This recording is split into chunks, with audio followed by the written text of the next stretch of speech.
Welcome to This Explainer. Okay, let's dive right into this. If you're tuning in, there's a good chance you, or maybe someone you love, has been dealing with a truly exhausting medical mystery. Chronic, unrelenting dizziness that just won't quit. You've probably seen multiple doctors, tried a million different remedies, and yet the ground still feels like it's shifting right beneath your feet.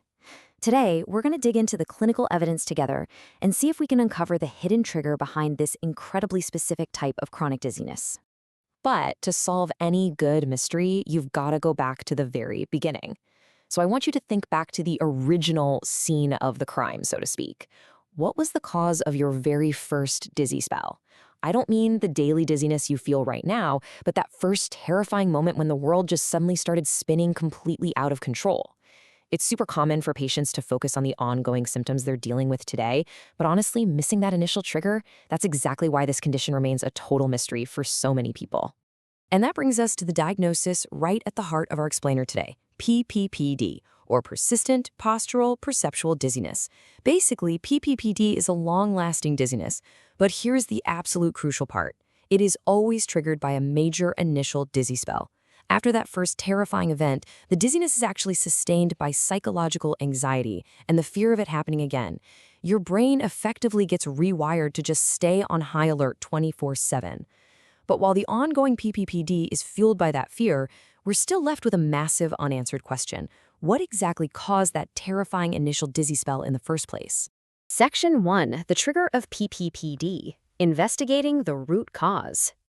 Now, before we name our prime suspect here, I want to reassure you by looking back at one specific year, 2017. If you've been struggling for years and felt like literally no one understood your symptoms, let me just say, it is not in your head and it is definitely not your fault.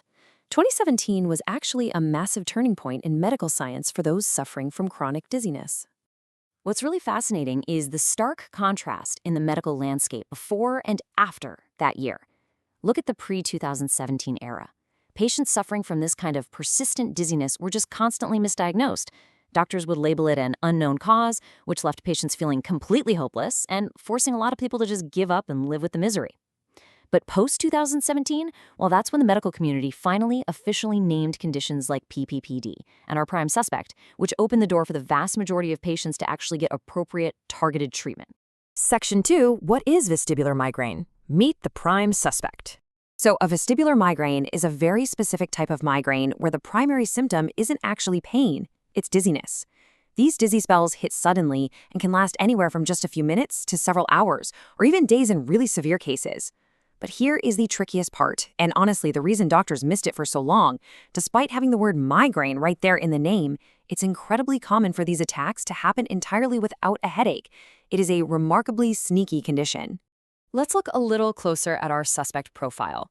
The clinical literature points to some very specific demographics that are at the highest risk.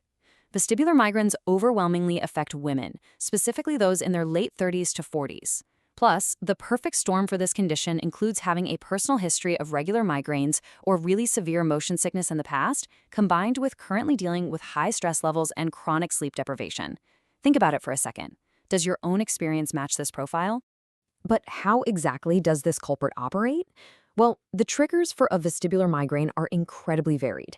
It could be a sudden spike in stress, hormonal fluctuations, a terrible night of sleep, harsh lighting, caffeine, or maybe even specific foods. Because these triggers vary so wildly from person to person, tracking down exactly what sets off your specific dizziness can feel, well, a bit like trying to hit a moving target. And just to make matters even more complicated for your doctor, our prime suspect absolutely loves to hide behind other conditions.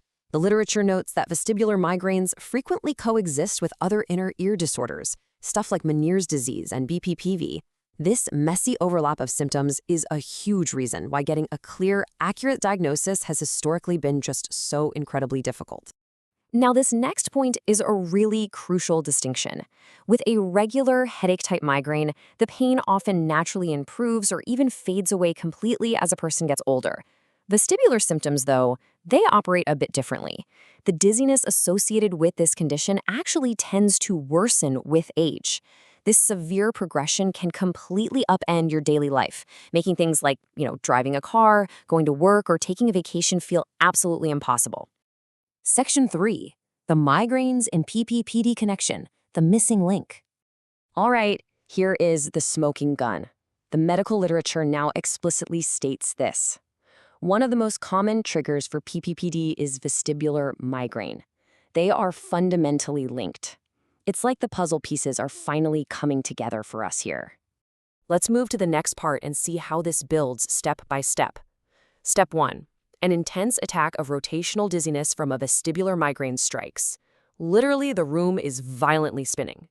Step 2. Because this spinning is just so intense and disorienting, it creates an extreme level of psychological fear and anxiety in the patient. And then step 3. Even after that physical migraine attack ends, the intense fear remains. Your nervous system has essentially been traumatized.